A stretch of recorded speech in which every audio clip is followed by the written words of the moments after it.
हाँ तो बच्चों, आज हम लोग पढ़ेंगे कक्षा 12वीं हिंदी आरोह भाग 2। और आरोह भाग 2 का जो पद्य भाग है, जो कि हम लोग अभी तक पढ़ रहे थे, समझ रहे थे, उसके सभी पाठों के प्रश्न उत्तर हमने समझे, सभी कविताओं को समझा।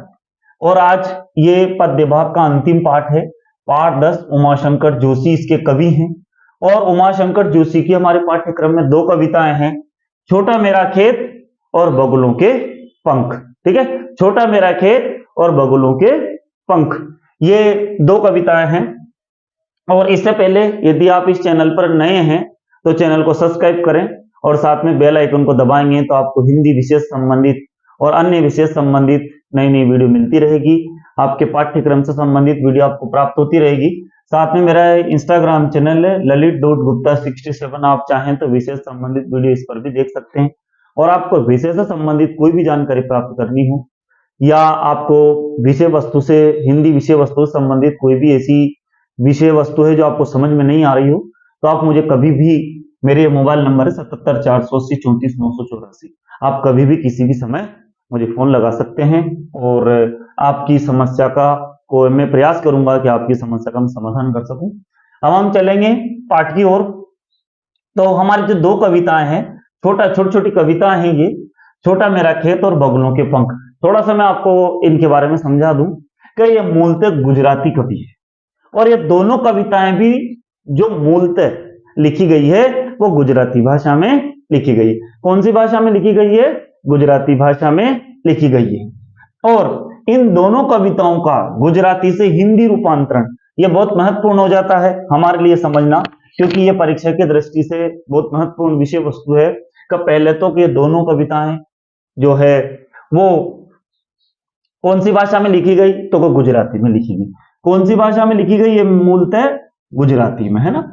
और इसके बाद इसका हिंदी रूपांतरण जो है, इन दोनों कविताओं का हिंदी रूपांतरण किस किसने किया देखते हैं, है ना। रघुवीर चौधरी और भोलाभाई पटेल, इन 2 व्यक्तियों ने, क्योंकि ये 2 व्यक्ति जो हैं वो गुजराती हिंदी दोनों जानते थे, तो इन्होंने उमाशंकर जोशी की जो कविता है इसका हिंदी में रूपांतरण किया, अनुवाद किया।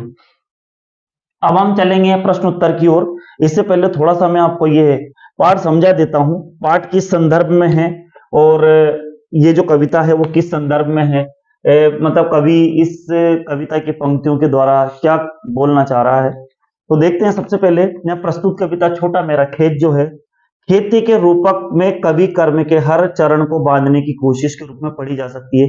कागज का पन्ना, जैसे खेत होता है ना, किसान जो है उस खेत में अपनी रचना करता है, अपनी फसल बोता है, बीज बोता है, फिर उस बीज से फसल निकलती है और फिर वो मतलब उसको अपने जीवन यापन के लिए काम में लेता है। उसी प्रकार से कागज का जो पन्ना है वो एक कवि के लिए खेत का काम करता है ना। उसके दिमाग में जो अच्छे बीज, जो ऐसे अच्छे विचार रूपी जो बीज है वो उसमें बोता है, फिर वो विचार जो है कई लोगों तक पहुंचते हैं और उनकी फसल जो है, कविता रूपी फसल जो, वो भी मतलब लहलाने लगती है और आगे बढ़ती है।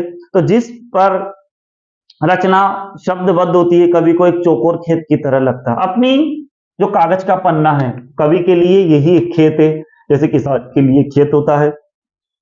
इस खेत में किसी अंधड़, अंधड़ से मतलब है भावात्मक आंधी। हम इस बात का ध्यान रखेंगे कि अंधड़ शब्द भी पूछा जा सकता है यहाँ पर। तो अंधड़ का मतलब होता है एक भावना, एक अंदर से एक विचार रूपी आंधी, है ना, के प्रभाव से क्षण एक बीज बोया जाता है। अर्थात कवि के दिमाग में जैसे ही कोई विचार आया, उन्होंने उसको लिपिबद्ध कर दिया, है ना। इस खेत में किसी अंधड़ के आशय भावात्मक आंधी से होगा के प्रभाव से किसी क्षण एक बीज बोया जाता है। यह बीज रचना और विचार की अभिव्यक्ति का हो सकता है, यह मूल रूप कल्पना का सहारा लेकर विकसित होता है और इस प्रक्रिया में स्वयं विगलित हो जाता है। उससे शब्दों के अंकुर निकलते हैं और अंततः कृति एक पूर्ण स्वरूप प्रकट करती है ना, प्राप्त कर लेती है, ग्रहण कर लेती है ना। जैसे ही विचार निकले, विचारों को उन्होंने कागज पर लिखा और एक साहित्य के रूप में वो पूर्ण स्वरूप ग्रहण कर लेती है। और जो कृषि कर्म के लिहाज से पुष्पित पल्लवित होने की, जिस तरह से कृषि कर्म में बीज बोने के बाद फसल पल्लवित होती है, लहलाती है, ऐसे विचार जब हम कागज पर रखते हैं कवि, और कवि कागज पर रखने के बाद उनके विचार लोगों तक जाते हैं, तो वो विचार भी पल्लवित होते हैं। आगे हम देखते हैं, तो थोड़ा सा इस कविता को समझेंगे। छोटा मेरा खेत चौकोना, कागज का एक पन्ना, मतलब वो कह रहा कि मेरा जो खेत है वो कागज के पन्ने की तरह है। कोई अंदर अर्थात कोई विचार कहीं से आया, क्षण का बीज वहां बो गए, और उसी समय मैंने उसी क्षण मैंने अपने विचार रूपी बीज को बो दिया।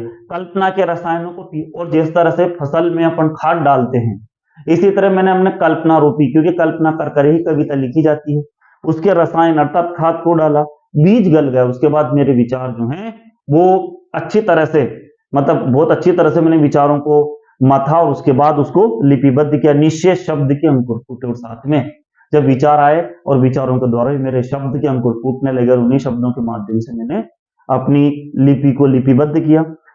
पल्लव पुष्पों से नामित हुआ विशेष, और अंत में जब कविता आगे बढ़ी तो ऐसा लगा जैसे अच्छे उसमें रंग बिरंगे फूल खिलने लगे, अर्थात वो विचार कई सारे लोगों तक पहुंचे।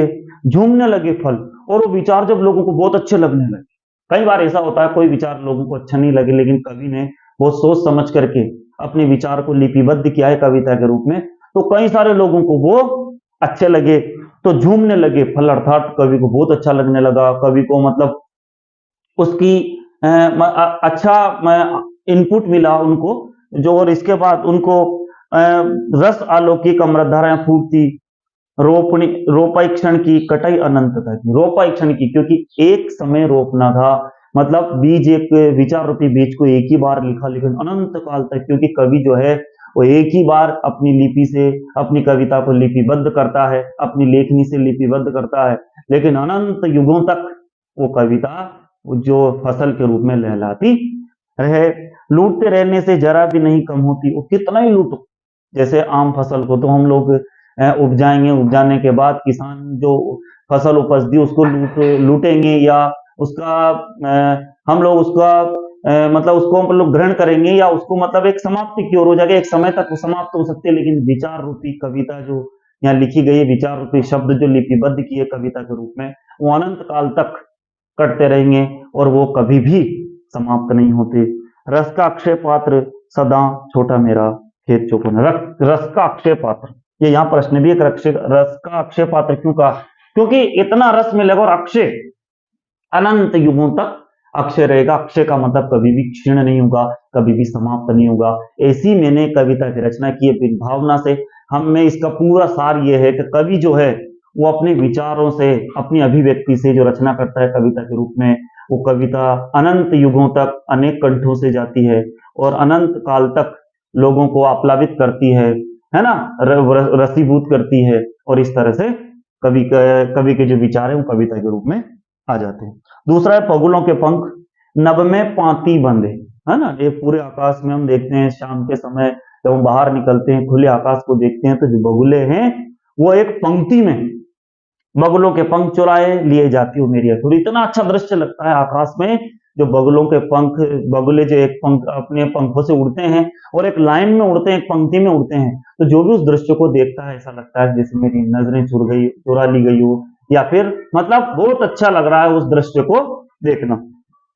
कजरारे बादल, बादलों की छाई नभ छाया, कजरारे यानी जो काले काले बादल है ना, उनकी छाई नभ छाया, तैरती सांझ की सतेज श्वेत काया। और शाम के समय जो बादल हल्का सा लालिमा युक्त होता है, लालिमा के बाद जैसे शाम ढलने लगती है तो बादल काला जैसा होता है, उस समय एक सफेद काया, श्वेत काया जो है वहां तैर रही है, उड़ रही है। होले होले जाती है मुझे बांध निज माया से। और जब हम उसको देखते हैं तो इतना अच्छा लगता है, एक आकर्षण, एक बहुत अच्छा आकर्षण वाला दृश्य है। ऐसा लगता है जैसे अपनी काया से उस काया को बांध दिया गया हो। तो इससे कोई तनिक रोक रखो, वो कहता है कि इस दृश्य को रोक लो, क्योंकि हर एक पल परिवर्तनशील है, हर एक समय परिवर्तनशील है। हमने वो दृश्य देखा तो वही परिवर्तनशील है, थोड़ी सी देर बाद शांत हो जाएगी, वो बगुले भी अपने अपने घोंसलों में, घरों में चले जाएंगे, उसके बाद ये दृश्य समाप्त हो जाएगा। लेकिन उस दृश्य को देख करके कवि इतने आप्लावित हो गए, इतने मदमस्त हो गए, इतना अच्छा लगने लगा उन्हें, वो कहने, उनका बोलना था, कहना था कि ये दृश्य जो है थम जाए, ये समय थम जाए, और वह तो चुराए लिए जाते मेरी आंखें, ऐसा लग रहा है जैसे मेरी आंखों को चुरा लिया हो, या फिर बिल्कुल आकर्षण कर लिया हो, मतलब वहां से नजर नहीं हट रही है। नभ में पाती बगुलों की पाखें, और जो नभ में जो पंक्ति है बगुलों के पंखों की, वो पूरी हमारी नजरें जो है वो उन्होंने चुरा ली है। इस तरह से हमने पाठ पढ़ा। बगुलों के पंख जो है एक सुंदर दृश्य कविता है। सौंदर्य का अपेक्षित प्रभाव उत्पन्न करने के लिए कवियों ने कई युक्तियां अपनाई है। उसमें सबसे प्रचलित युक्ति है सौंदर्य के ब्योरों के चित्रात्मक वर्णन। जो सुंदरता है उसका ब्योरो, जो ब्योरा लिया उसका एक चित्रात्मक वर्णन के साथ अपने मन पर पड़ने वाले उसके प्रभाव को। जैसे हमने कोई सुंदर विषय वस्तु देखी है ना, कोई भी विषय वस्तु हो सकती है, तो उसका हमारे मन पर क्या प्रभाव पड़ा, हमने उसको किस तरह से अपने मन पर प्रभाव पड़ा, और उसी प्रभाव से हमने अपने मन को कैसे समझाया। उस क्षण को हमने बहुत प्रयास किया कि रुक जाए, लेकिन समय कभी नहीं रुकता। हम चलते हैं पाठ के प्रश्नोत्तर की ओर। जो थोड़े से प्रश्न हैं यहाँ पर, और ये परीक्षा की दृष्टि से बहुत महत्वपूर्ण प्रश्न है ना। इसके साथ ही हमारा पद्य भाग समाप्त हो जाएगा। देखते हैं प्रश्न नंबर 1 है, छोटे चौकोने खेत को कागज का पन्ना कहने में क्या अर्थ निहित है। छोटे चौकोने खेत को कागज का पन्ना कहने में क्या अर्थ निहित है। तो कवि कागज के पन्ने को चौकोने खेत की संज्ञा देता है। कवि क्या करता है, कागज के पन्ने को चौकोने खेत की संज्ञा देता है। अपने कागज के पन्ने को, है ना, मैंने आपको अभी समझाया है कि जो एक कागज का पन्ना होता है उसको खेत, मतलब जिस तरह से किसान खेत में बीज बोता है, वो अपने विचार रूपी बीज जो है कभी एक चौकोर कागज में बोता है। कवि का मानना है कि खेत में जिस प्रकार बीज, जल, रसायन इत्यादि डालने से, है ना, जिस प्रकार हम लोग खेत में बीज, पानी यानी जल, रसायन इत्यादि डालेंगे तो डालने के बाद उपज प्राप्त होती है, उसी प्रकार कोई भी रचना, भाव, कल्पना इत्यादि के कारण ही अस्तित्व में आती। ठीक है, इसके बाद हम चलेंगे प्रश्न नंबर 2 पर। रचना के संदर्भ में अंधड़ और बीज क्या है। बहुत अच्छा प्रश्न है, परीक्षा की दृष्टि से बहुत महत्वपूर्ण है, और ये परीक्षा में आया भी है। तो हम देखते हैं कि रचना के संदर्भ में अंधड़ और बीज क्या है। तो रचना के संदर्भ में अंधड़ का अर्थ है भावना का आवेग। अंधड़ यानी आंधी आई, एकदम भावना जगी, और भावना में एक आवेग जगा, और विचार आए, और विचारों को हमने लिपिबद्ध कर दिया। तो रचना के संदर्भ में अंधड़ का अर्थ है भावना का आवेग, और बीज का अर्थ है विचार व अभिव्यक्ति। बीज का क्या अर्थ है, हमारे जो विचार और हमारी अभिव्यक्ति है उसको हमने उसको लिख दिया। भावना के आवेग से कवि के मन में विचार का उदय होता है, और जैसे भावना का आवेग आया तो कवि के मन में किसका उदय होता है, विचार का उदय होता है, तथा रचना प्रकट होती है। उसके बाद जैसे विचार आया और विचार के बाद रचना प्रकट हुई, और उसको उसने रचनात्मक रूप दे दिया, रचना के रूप में लिख दिया। प्रश्न नंबर 3 है, रस का अक्षय पात्र से कवि ने रचना कर्म की किन विशेषताओं की ओर इंगित किया है? क्या है, रस का अक्षय पात्र से कवि ने रचना कर्म की किन विशेषताओं की ओर इंगित किया है। तो रस का अक्षय पात्र क्या है, तो रस का अक्षय पात्र से कवि ने रचना कर्म को अविनाशी व कालजयी बताया है। रस के अक्षय पात्र से कवि ने रचना कर्म को अविनाशी और कालजयी, क्योंकि खेत की फसल तो एक समय बाद समाप्त हो सकती है, एक समय बाद समाप्त हो सकती है, एक समय बाद उपयोग में लाई जा सकती है, और उपयोग में लाने के बाद वो उसका निश्चित है कि उस एक समय बाद समाप्त होगी। लेकिन रचना कर्म अविनाशी है, कालजयी है, जिसका कभी भी नाश नहीं हो सकता। वो हमेशा अनंत युगों तक लोगों के कंठों तक जाती रहेगी। लोगों के वो जो एक बार विचार गढ़ दिए, वो अनेक लोगों तक, हजारों करोड़ों लोगों तक वो पहुंचते रहेंगे, युगों युगों तक वो रचना पहुंचती रहेगी। तो कर्म को अविनाशी और कालजयी बताया है। कवि की रचनाएं हमेशा अमर रहती है, और कवि की रचनाएं क्या है, हमेशा अमर रहती है, पाठकों को हमेशा अच्छा संदेश देती है, तथा जीवन में सही मार्ग दिखाती है। और क्या करती है, कवि की रचना हमेशा अमर रहती है, पाठकों को हमेशा क्या करती है, अच्छा संदेश देती है, पाठकों को हमेशा अच्छा संदेश देती है, तथा जीवन में सही मार्ग दिखाती है। इस तरह से हमने पाठ 10 उमाशंकर जोशी जिसके कवि हैं, और उनकी 2 कविताओं उस पाठ को पूरा किया, और मैं आशा करता हूं कि आपको बहुत अच्छा समझ में आया होगा। और इस पाठ के जो महत्वपूर्ण ये प्रश्न है, बहुत महत्वपूर्ण है परीक्षा की दृष्टि से, है ना। तो हम लोग इनको अच्छे से तैयार करेंगे, और मैंने आपको पहले ये बता ही दिया कि ये मूलतः गुजराती कवि हैं, तो ये बात भी हम सब ध्यान रखेंगे। इनकी कविताओं का हिंदी रूपांतरण किसने किया, इस बात का भी हम ध्यान रखेंगे। साथ में आपको विषय वस्तु से जो भी समस्या हो, आप मुझे लगातार चैनल पर आप बने रहें। साथ में आप मुझे आपके फोन से फोन लगा सकते हैं, ठीक है, व्हाट्सएप मैसेज कर सकते हैं। सभी का सहयोग के लिए बहुत बहुत धन्यवाद।